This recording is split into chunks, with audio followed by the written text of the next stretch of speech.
Hello everyone, welcome back to another video here on the channel, and today we will be doing our mid-season mock draft for the 2026 entry draft. There has been a lot of discussion about it as teams fall out of the playoff race, and especially after the World Juniors. Most of the discussion about this draft has been going towards the first overall pick, which before the season was Gavin McKenna's spot to lose, but a solid top 3 has emerged in my opinion, and it gets real messy and unpredictable after that, but there is lots of intriguing talent outside the top 3 as well. McKenna is still finding his way in the NCAA after dominating the WHL the last few years, and although a few moments at the World Juniors left a bad taste in fans' mouth, he still showed flashes of the elite talent that had him so highly touted at such a young age. Ivar Stenberg has risen his stock to nearly the same level as McKenna, putting up historic numbers for his age against men in the SHL, and was a key contributor for the gold-winning Sweden. And Keaton Verhoff, who although was not as present at the World Juniors as McKenna or Stenberg, brings intrigue with his solid size and potential to dominate both sides of the ice as a highly coveted #1 right-handed defenseman. But we'll come back to these 3 players at the end of the video because we are doing all of the lottery picks in this video, which would usually be 16 but is 15 today because of Ottawa forfeiting their pick. So I ran the Tankathon lottery simulator going off the current odds as of February 1st, and we got the order we see on screen here. Not too many changes. The Canucks getting the first overall pick they deserve from their ethical tanking this season, the Rangers moving up 1, the Blues falling back 1, and then the rest of the lottery staying the same. So let's get right into it, starting at 16. The 16th pick belongs to Columbus, and I have them selecting Caleb Malhotra, who has been a huge riser up draft lists, even pushing into some people's top 5 due to his dynamite production with Brantford in the OHL. After not blowing anyone away in the BCHL last year, he moved to the OHL, and his production has been extremely impressive, and a lot of that is due to his hockey IQ and work ethic, which will be the leading traits that get him into the NHL one day. It's important to note that he is playing on an absolutely stacked Brantford team right now. He's leading the team in points, but is 4th in points per game behind some stars in the OHL like Jake O'Brien, who's leading the league in points per game, I believe, and Merrick Vanacker and Adam Benek. But he's been a great complementary piece to these excellent offensive players, and despite finding some of his own dynamism and unleashing some skill this year, his all-around play has been the most impressive to me, and he's done great at supporting the play in all 3 zones. Although I definitely see him as more of a complementary piece than a play driver, which isn't ideal as he is a center, he could really fit well with some skilled wingers in Columbus or be a reliable pivot on their 3rd line in the near future. At 15, I have the Blackhawks selecting Albert Smith from Jokerit of the Finnish Liga, another huge riser who is pushed into people's top 5. For me, again, a little bit further back. He was excellent at the World Juniors, I can admit, and we'll see him again internationally as a rare draft eligible playing at the Olympics for Latvia. He started hot this season with his offensive production in the top Finnish men's league after only playing 9 games at the top level last year. He slowed down quite a bit, but he's still taking fairly big minutes. He's fun to watch as he's big, solid, smooth skating defender who can hit guys, show some skills with his hands once in a while, but his bread and butter in the NHL will likely be in his own zone as a premier penalty killing shot blocking defender who you put out there with the game on the line. The Blackhawks left side could definitely use some of that, and I could see him making a perfect partnership with the more offensively minded Lev Shinov in the future. Skipping 14, as that is Ottawa's pick, we have the Ducks at 13. Right-handed defense is a need for the Ducks, and there's lots of them in this draft, and they get a real good one with Daxon Rudolph from Prince Albert. Rudolph doesn't play a particularly fancy game, and although he pinches in and takes risks once in a while, his approach to the game is mostly stable, low risk, breaking up plays with a strong stick, using his vision to send the breakout the other way. For this reason, I think his game will adjust quite well to the next level, and he will be even better once he develops his physicality and mobility a little bit to become an even better defender. Although he is producing solid offense in the WHL right now, I think he will turn out to be a more solid, reliable new age defender in the NHL, more strong in transition and able to contribute to some offense when necessary, but being more of a smart defender. With the Utah Mammoths pick at 12, I have them going with Czech winger Adam Novotny from the Peterborough Petes. I think his stock would be higher if he stayed in the Czech League instead of coming over to the OHL this season. He's at just above a point per game pace right now, which isn't incredibly impressive. There's lots of guys producing at that rate in their draft years. He is leading the Petes in scoring, and he's been the best skater on a surprisingly good team in a competitive Eastern Conference. He's always been skilled, but has turned into a very good two-way player and quieted some of my concerns about his play driving ability. It's encouraging that he's now doing well on North American ice, but last year also held his own in an entire year against men in the Czech League. I don't really see a top-line winger in Novotny or some elite power play scorer or anything, but his skating and smarts will lead him to being a very strong complementary winger who can lead the transition for an NHL team if needed. And although the Mammoth could use another center, this is going to be a very good complementary piece to their up-and-coming forward group. Next up, the Washington Capitals select at 11, and I have them taking a defenseman in Ryan Lynn from Vancouver in the WHL. Although he is a bit undersized, he plays a completely different game than most undersized offensive defensemen. As one of the most cerebral players in this draft, he has done some heavy lifting for a dreadful Vancouver Giants team and has excelled, posting over a point per game and now leading the next closest scorer by 21 points. After high scorer Cameron Schmidt was traded, the Giants had an absolute fire sale lately, and Lynn, who is actually now named the captain, will have to prove that he can still be an effective player even with very little help around him. His game is extremely solid and well-rounded though, and he rarely makes mistakes, leading me to believe that a team like the Capitals will ignore that sub 6-foot frame and see a player who does everything at a high level and has a very translatable game. At the 10th overall pick, this is where I have maybe my personal favorite player in this draft in Xavier Villeneuve from the QMJHL going to the Flyers. I watched him play at the Saddle Dome at the CHL versus USA Prospects game, and I think this game perfectly summed up the prospect he is. He was maybe the most active player in the game. You noticed him every time he had the ice. He made some jaw-dropping passes and plays, and he made a couple brutal mistakes, one that led directly to a goal, if I'm remembering correctly. You'll see the Lane Hudson comparison thrown around quite a bit, and that is definitely his closest NHL comparable. He's just so active, so fast, and just darting all over the ice. Obviously has the talent, and Hudson has been an excellent NHLer who has turned into a strong defender as well, proving that you can defend against the best players in the world while still being undersized and by being smart rather than big.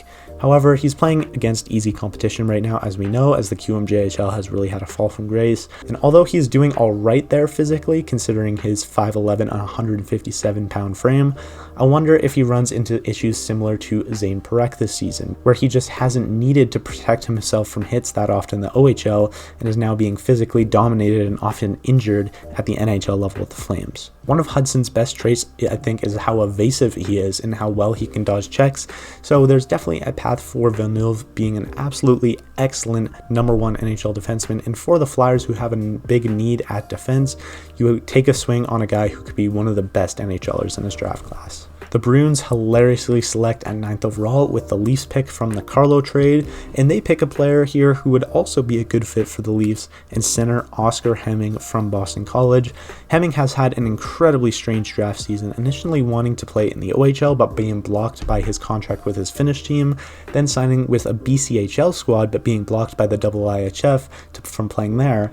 And now he's finally found a home at Boston College, and it's been a relief, as although he's only played 7 games, he shows improvement from last year in the Finnish league and his skating especially. He's also starting to look a lot more in control of his bigger frame, is more comfortable with physicality, and starting to drive play more and more, as well as developing some more playmaking.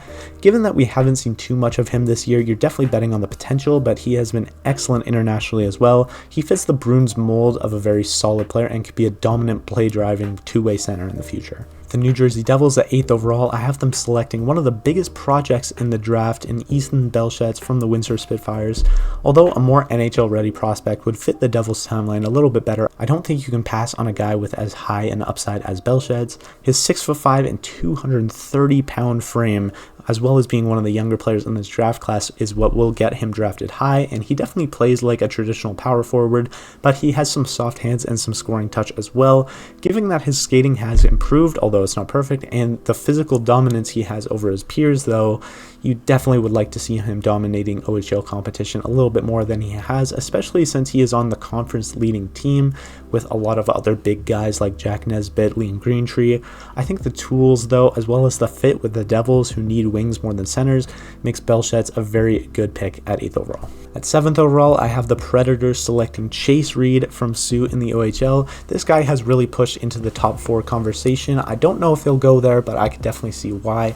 The Predators are in need of a potential number one defenseman to take over from Roman Josi one day, and although their draft strategy has been more quantity over quality the past few years, with Barry Trotz stepping down today and the team potentially entering a more serious rebuild, I think they would be smart to take a home run swing on a guy like Reed. His 6'2" frame and excellent straight line speed is his biggest asset, and he uses it to generate offense and collect many of his points by joining the rush, while his vision gets him points on the power play. Although his defensive awareness and decision making is not at an NHL level yet, he does use his size fairly well and isn't afraid to be physical, although he certainly has holes in his game at this point. Given his high-end work ethic and commitment to Michigan State, the tools that are there are interesting enough for me to see a potential number one offensive defenseman in Chase Reed. At 6th overall, I have the Jets selecting another personal favorite of mine, Viggo Bjork from Djurgården. He's been the highest riser throughout the year on my personal draft list, and the improvement he has shown throughout the year is incredible. He started the year at the U20 level to now even being trusted as a first-line center in the SHL lately, an incredibly rare feat that speaks to his overall game, although his offense has been crazy there. The Swedish power play was absolutely dynamite at the World Juniors and was a big reason why they won gold, and Bjork was the biggest contributor to that success. He got a chance to show off his vision, elite offensive IQ, and a much improved shot, and he did just that. I think he is certainly a top 5 talent in this draft, but his physical tools will almost certainly lead him to drop, as he's just 5'8", under 160 pounds. He is handling the physical demands of the SHL fairly well, skating and thinking the game well enough to mostly avoid the dirty areas, and being a contributor in transition in his own zone as well. He was also an adept penalty killer at the World Juniors, although with his size, it's unlikely an NHL coach will trust him with that role at the next level. The Jets are in desperate need of secondary scoring and youthful energy in the forward group, and Bjork brings just that as a potential future complementary piece to some of the Jets' best players. And as a relatively young player in this class as well, with a March birthday, he still has lots of time to bulk up his frame to potentially convert even more of that talent into a dominant NHLer one day. At 5th overall, I have the Blackhawks selecting Carson Karels from Prince George in the WHL, and Karels is definitely a guy I'm higher on the most, but I think he fits the Blackhawks very well, and hopefully in the next few years can continue to develop and show more of the potential I see in him. His best trait is definitely his skating. He skates like a 5'9" Lane Hudson type defenseman, but he still has that 6'1" frame and uses it well to defend. He didn't stand out at the World Juniors like I hoped he would, but watching more of him back in the WHL, I was impressed with just how consistently excellent he is, and he really proved to me that out of all the high-end defensemen in this draft, he is right there with Keaton Verhoff in terms of a well-rounded and cerebral game.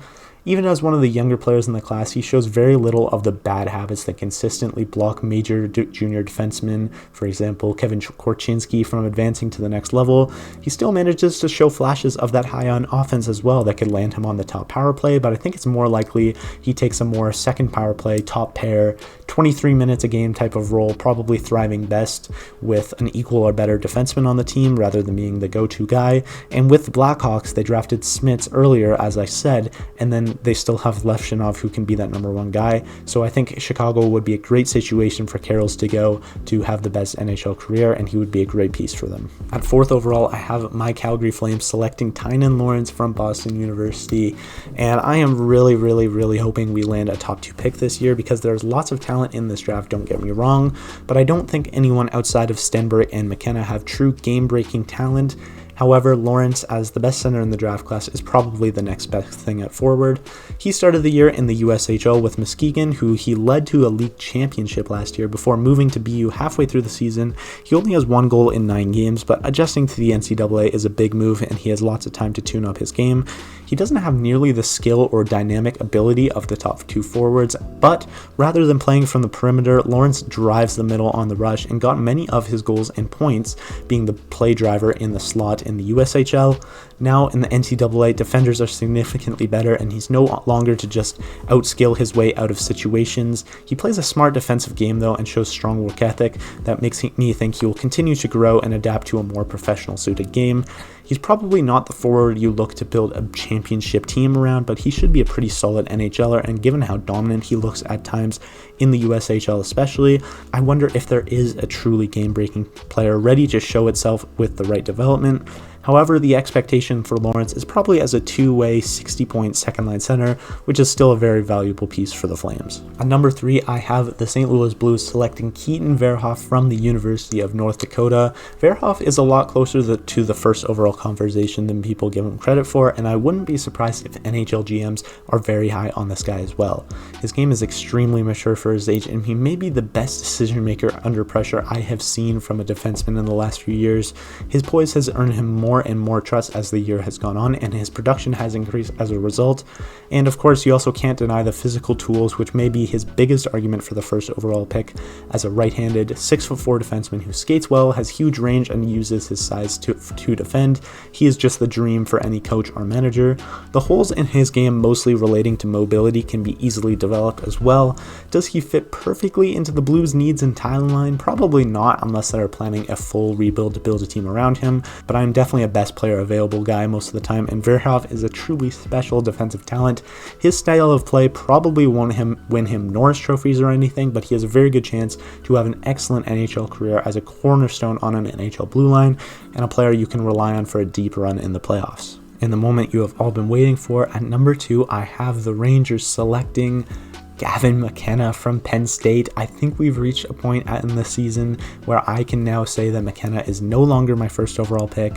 He obviously put up ridiculous numbers in the WHL last year as the best player in Major Junior at 17. Now at Penn State, he is obviously not dominating to the same extent that most people expected, and on the other hand, Medicine Hat is still one of the best teams in the WHL without him, and their star players are still producing points. Celebrini was a guy who put up big points in his draft -1 year over in the USHL, but he translated significantly better and won the Hobey Baker in his draft year. Well, McKenna, he's had that step in his production the last few weeks, but he's not going to be a Hobey Baker contender, I don't think. He put up big points at the World Juniors as well, but I think we underestimated a little bit of how much of a project McKenna's game is.